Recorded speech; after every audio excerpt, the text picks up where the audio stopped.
Les chiffres ne mentaient pas, mais quelqu'un s'était assuré qu'il me désigne.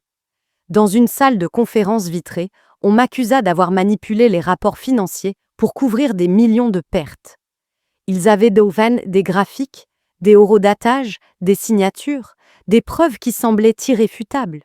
En quelques minutes, je passais d'analyste de confiance à traître de l'entreprise. Pourtant, je ne ripostais pas. Je les laissais croire que j'étais anéanti. Car pendant qu'Ethan Briggs pensait m'avoir enterré sous des faux rapports, il ignorait totalement qu'il venait de tomber dans le piège que j'avais construit. Restez avec moi. Commentez si vous avez déjà vu l'arrogance se retourner contre quelqu'un, et abonnez-vous pour plus d'histoires de vengeance silencieuse. Le dossier atterrit devant moi avec un bruit sourd qui portait bien plus de poids que sa simple reliure de papier. À l'intérieur, page après page de tableaux, graphiques et journaux numériques me désignaient comme l'architecte d'un camouflage financier, une machination insinuant que j'avais manipulé les rapports de trimestriels pour masquer des millions de pertes supposées. L'agent de conformité, Ethan Briggs, formula l'accusation d'une voix faussement neutre, mais je surpris l'éclat de satisfaction dans son regard. Pour quiconque présent dans la salle, les preuves semblaient irréfutables, des signatures que je n'avais jamais tracées, des connexions jamais effectuées, des chiffres trop parfaitement alignés pour être le fruit du hasard. J'avais passé des années en tant qu'analyste fiable, celui qu'on appelait quand les audits devenaient brûlants ou que les régulateurs rôdaient de trop près. Et soudain, j'étais le coupable d'une histoire rédigée par un autre.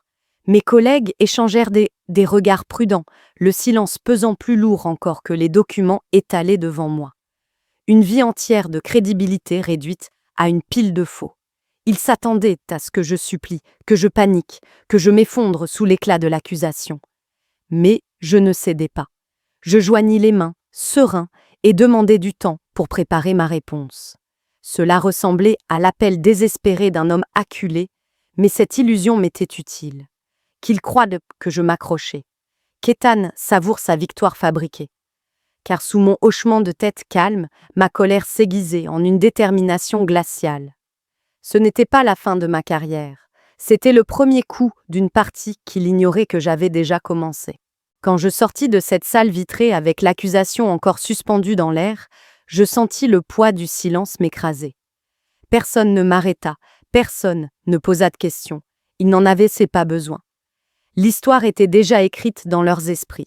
Lisa Morgan, autrefois digne de confiance, désormais un fardeau. Mais je n'avais aucun intérêt à plaider mon innocence auprès de ceux qui m'avaient déjà condamné. J'avais demandé du temps, et ils me l'accordèrent parce qu'ils croyaient m'avoir acculé. En vérité, chaque minute offerte était une étape de plus pour retourner la lame contre Ethan Briggs. Je commençais par le principe le plus élémentaire, les schémas. Ceux qui falsifient des preuves sont paresseux. Ils pensent qu'un tableau bien aligné, des signatures parfaitement calquées ou des journaux d'accès espacés à intervalles réguliers suffiront à convaincre ceux qui cherchent une réponse facile. Mais la vraie vie est désordonnée. Les systèmes réels, les êtres humains, laissent des empreintes irrégulières, impossibles à imiter sans se trahir. Tard le soir, dans mon appartement, je me plongeais dans les archives, comparant d'anciens rapports d'audit aux soi-disant preuves. À première vue, le travail d'Ethan semblait soigné, professionnel, mais le vernis est un signe en soi.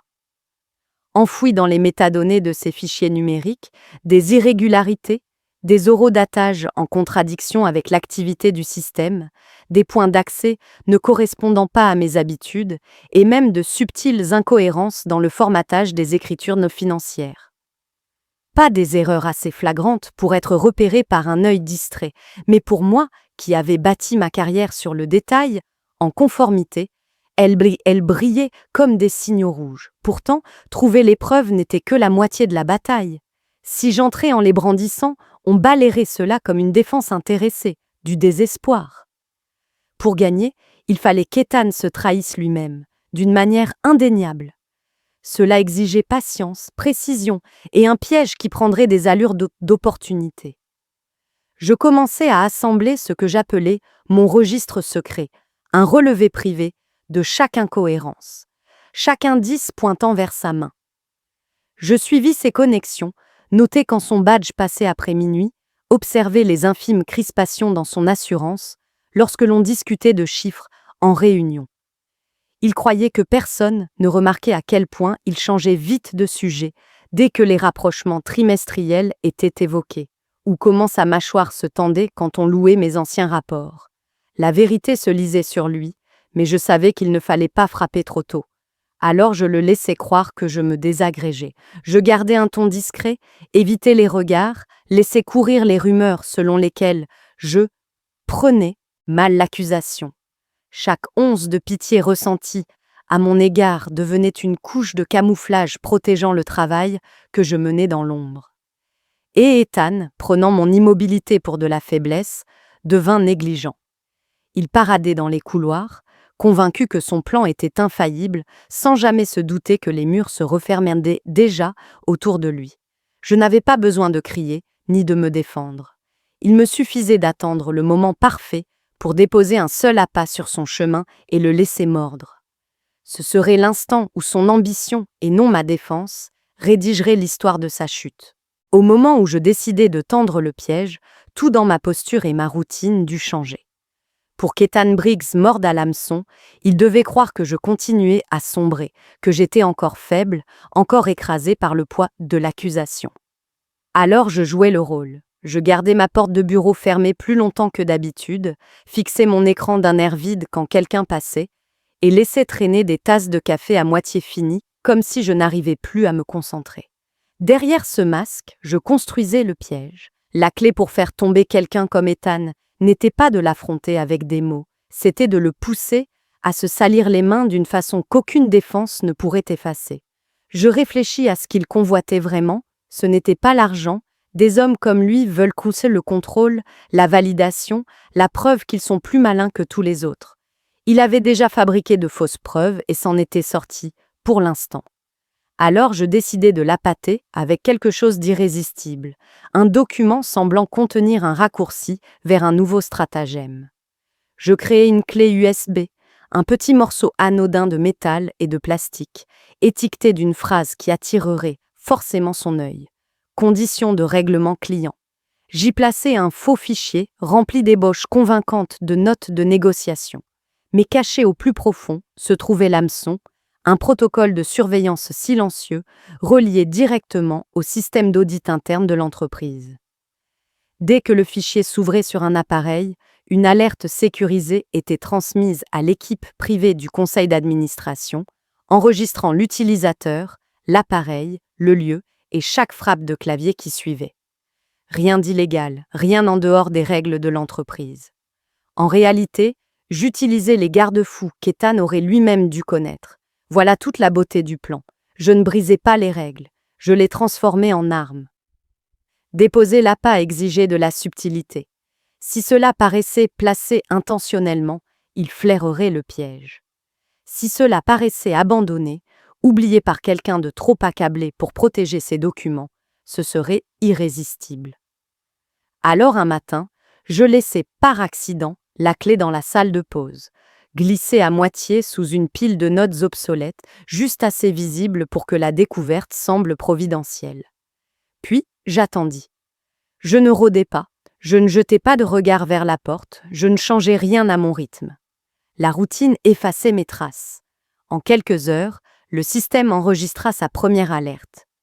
Ethan avait branché la clé sur son ordinateur portable.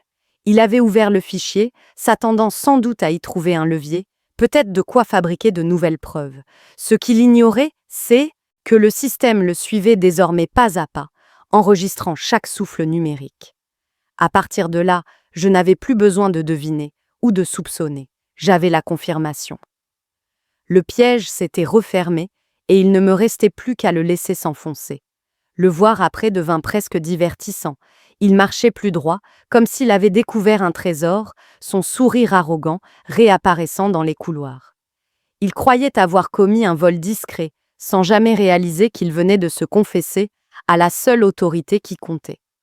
Je gardais un visage neutre, des gestes mesurés.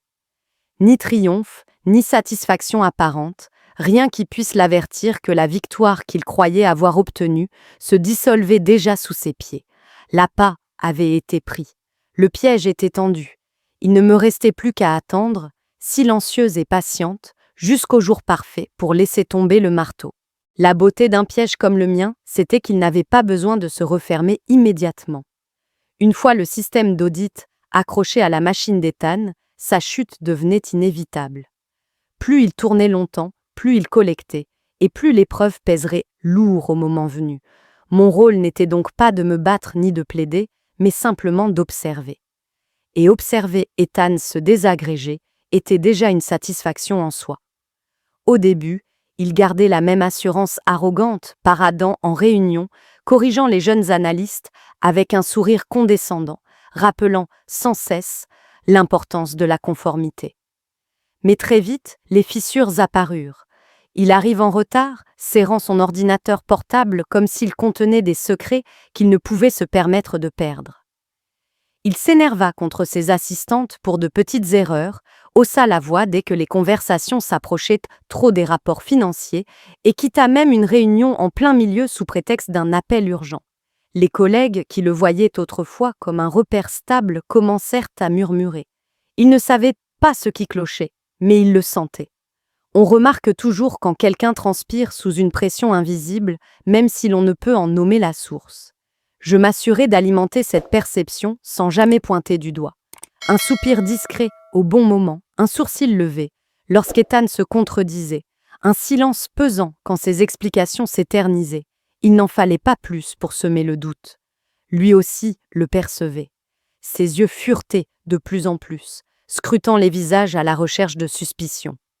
Il traînait dans les couloirs après les réunions, parlant à voix basse à qui voulait bien l'écouter, comme si des alliances pouvaient le sauver.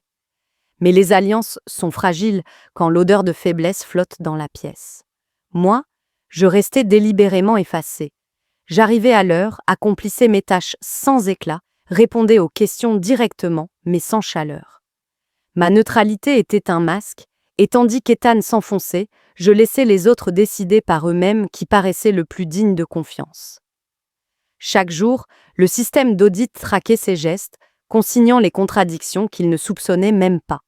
3 semaines plus tard, sa façade s'effritait. Il évitait la salle de pause, fuyait les regards dans les couloirs, et son sourire narquois avait cédé la place à l'air crispé d'un homme attendant un coup imprévisible. Le voir mijoter n'était pas un simple divertissement, c'était une stratégie. Plus il se débattait dans sa propre paranoïa, plus son comportement convainquait tout le monde que, s'il y avait un problème, il venait de lui, pas de moi.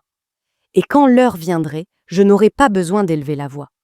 Les preuves parleraient, sa panique les soulignerait, et le conseil verrait ce que j'avais vu depuis le début.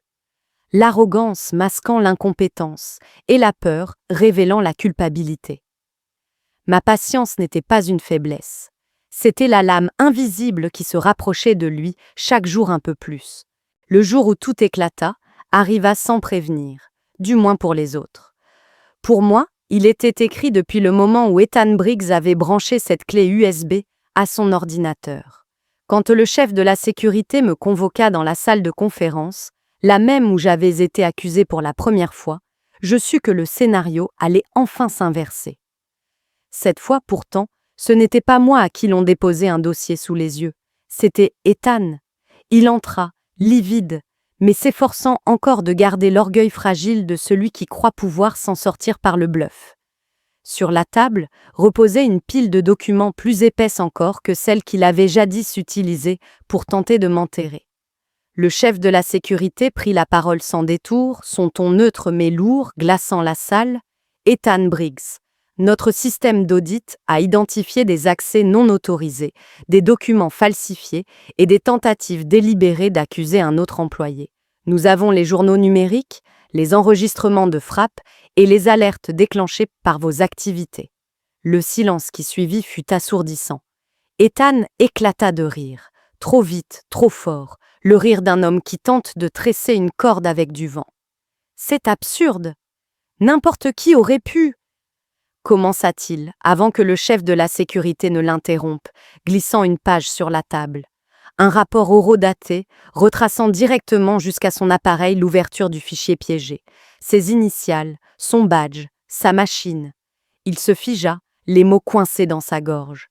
C'est un coup monté, murmura-t-il, plus bas, cherchant des yeux un soutien.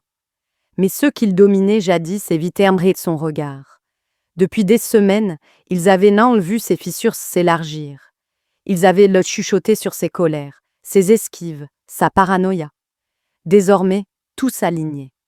Il n'était pas une victime, il était démasqué. Le chef de la sécurité poursuivit, détaillant chaque charge avec une précision clinique, falsification de preuves, manipulation de rapports d'audit, usage abusif des ressources de l'entreprise, tentative de diffamation envers une collègue. Chaque mot tombait comme un coup de marteau, réduisant ses défenses en miettes. Puis vint le moment que j'attendais. Le chef de la sécurité tourna les yeux vers moi. « Lisa, avez-vous quelque chose à ajouter ?» J'aurais pu dérouler un discours, raconter toutes ces nuits passées à suivre ces traces numériques, chaque incohérence qu'il croyait avoir masquée. Mais ce n'était pas nécessaire. Je me penchai légèrement, la voix ferme. Vérifier les journaux d'audit ?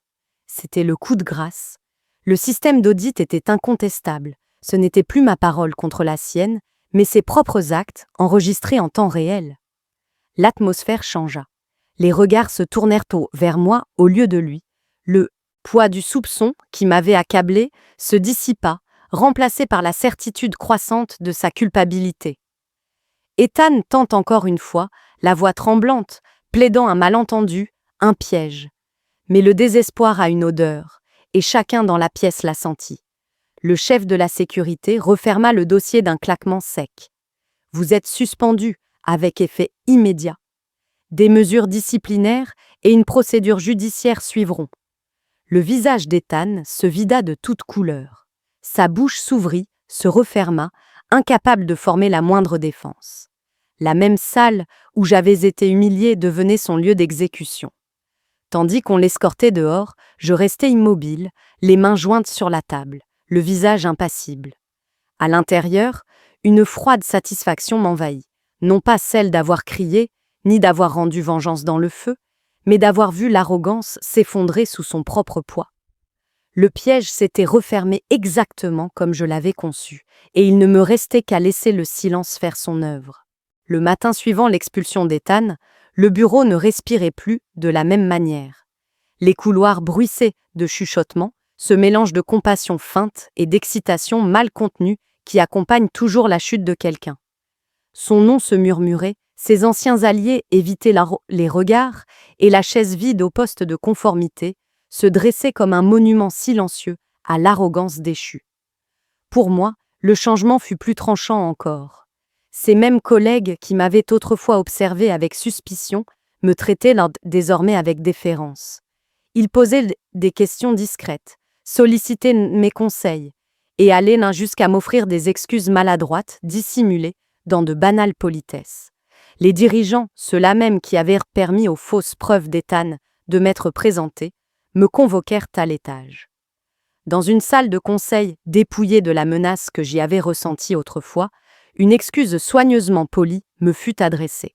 On me proposa mon ancien poste, assorti d'une augmentation et de promesses de confiance retrouvées. C'était censé sonner comme un geste de générosité, une main tendue pour réparer ce qui avait été brisé. Mais je n'avais aucune envie de revenir en arrière.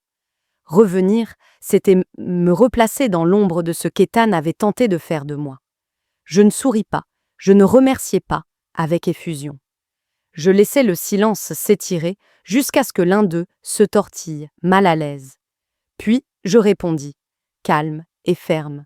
« Je ne veux pas de mon ancien poste, je prendrai le sien. » La pièce se figea, ils comprirent. En moins d'une semaine, j'étais installé dans le bureau d'angle qu'Ethan occupait autrefois, avec, sur la porte, mon nom gravé à côté du titre de responsable de la conformité. Le symbole était presque trop parfait. Les mêmes murs qu'il avait utilisés pour comploter contre moi portaient désormais le poids de son absence, et l'autorité qu'il pensait éternelle reposait dans mes mains. Il ne s'agissait pas du titre, pas vraiment. Il s'agissait de contrôle, de garantir que plus jamais personne ne puisse retourner la lame contre moi. La vengeance ne signifiait pas partir en vainqueur, mais rester, remodeler le terrain pour que le couteau ne puisse plus jamais se retourner dans ma direction. En regardant à travers les larges baies vitrées de ce bureau, je ne ressentis pas un triomphe bruyant. Je ressentis quelque chose de plus froid, plus acéré, plus implacable. Une domination acquise non par le spectacle, mais par la précision. Ethan avait disparu. Moi, je demeurais. Quand je me suis enfin assise seule dans ce bureau, celui qui avait autrefois appartenu à Ethan, le silence n'était plus le même. Ce n'était pas le silence de l'accusation, ni celui de l'attente d'un verdict étranger. C'était le silence du contrôle, un silence que j'avais construit en refusant de jouer le rôle qu'il avait écrit pour moi. Je repensais à ce premier jour, au dossier rempli de chiffres falsifiés, au regard tranchant autour de la table, au poids de l'humiliation qui m'écrasait. Ethan avait cru que le silence signifiait la faiblesse, que mon calme était une reddition. Il n'avait jamais compris que le silence peut être un bouclier et parfois une lame plus tranchante que n'importe quelle accusation. Je n'avais pas élevé la voix, je n'avais pas imploré la pitié, je ne m'étais pas défendu dans la colère. J'avais retourné son arrogance contre lui, le laissant tomber dans le piège qu'il croyait me tendre. Voilà la leçon. La vengeance ne prend pas toujours la forme du feu ou du fracas. Parfois, elle se traduit par la patience, la précision et le fait de laisser la faim d'un autre le dévorer. Je n'ai pas eu besoin de détruire Ethan. Il m'a suffi d'accompagner sa chute, de faire en sorte que les preuves sur lesquelles il comptait deviennent sa propre confession. Et, au moment décisif, je n'ai pas eu besoin d'en dire beaucoup. Une simple phrase, vérifier les journaux, a suffi. Aujourd'hui, je comprends une vérité que j'aurais aimé connaître plus tôt. Le pouvoir ne vient pas de l'intimidation, du spectacle ou de la peur qu'on inspire. Le pouvoir naît de la résilience, de ce que l'on construit en silence, jusqu'à ce que le moment arrive de révéler ce que l'on a déjà préparé. Si un jour vous vous êtes senti acculé, humilié ou sous-estimé, rappelez-vous ceci. Le silence n'est pas une reddition. Il peut être la vengeance la plus intelligente qui soit. Partagez votre histoire ci-dessous, abonnez-vous si vous voulez d'autres récits de justice glaciale, et n'oubliez jamais, parfois, les victoires les plus tranchantes se gagnent dans le calme. Ils ont essayé de m'ensevelir sous des chiffres falsifiés, mais ce qu'ils n'ont pas vu, c'est que le silence peut être plus tranchant qu'une lame, et que parfois, la personne la plus discrète dans la pièce est déjà celle qui a écrit la fin. C'est la vérité que j'ai apprise au milieu des décombres, de l'arrogance d'un autre. Mon histoire ne parle pas de feu ni de cris, et il ne s'agit pas non plus d'anéantir quelqu'un complètement. Il s'agit de rediriger l'énergie de la trahison là où elle appartient, et de laisser les gens se piéger eux-mêmes dans leurs propres manœuvres. Dans la vie, nous sommes tous confrontés à des situations où quelqu'un tente de nous discréditer, de nous humilier ou de nous priver du fruit de notre travail. La tentation est d'exploser, de se défendre, de prouver, de crier, mais souvent, cela ne fait que nourrir leur récit. Ce que j'ai découvert, c'est que la patience, l'observation et la préparation créent un pouvoir qu'aucune colère ne peut égaler. La vengeance ne signifie pas toujours destruction. Parfois, elle signifie équilibre, veiller à ce que ceux qui trichent ou abusent de la confiance subissent les conséquences pendant que vous avancez avec clarté. Pour un public français évoluant dans des environnements remplis de politiques de bureau, d'alliances changeantes et d'histoires fabriquées, cette leçon est pratique. Il n'est pas nécessaire de répondre à l'hostilité par la même agressivité. Redirigez-la. Laissez leur arrogance les démasquer. La morale finale est simple. La vengeance ne consiste pas à effacer quelqu'un, mais à s'assurer que la vérité soit rétablie et la dignité retrouvée. Dans nos vies, nous pouvons pratiquer cela en restant calmes sous pression, en notant les faits importants et en refusant de laisser l'émotion brouiller la stratégie. Comment commencer dès aujourd'hui? Si vous faites face à l'hostilité, notez les événements en temps réel, les détails comptent d'eux plus tard. Concentrez-vous sur vos forces. La compétence est souvent la meilleure défense silencieuse. Exercez la retenue. Le silence n'est pas une faiblesse, c'est une pause pour observer. Mettez en place de petites sécurités dans votre travail quotidien, sauvegarde, archives, témoins. Si vous avez déjà été sous-estimé ou réduit au silence, racontez-moi en commentaire comment vous avez réagi. Partagez cette histoire avec quelqu'un qui a besoin d'entendre que la vengeance silencieuse peut être aussi puissante qu'une riposte bruyante. Et abonnez-vous pour plus de récits où la dignité, la stratégie et la résilience renversent la situation.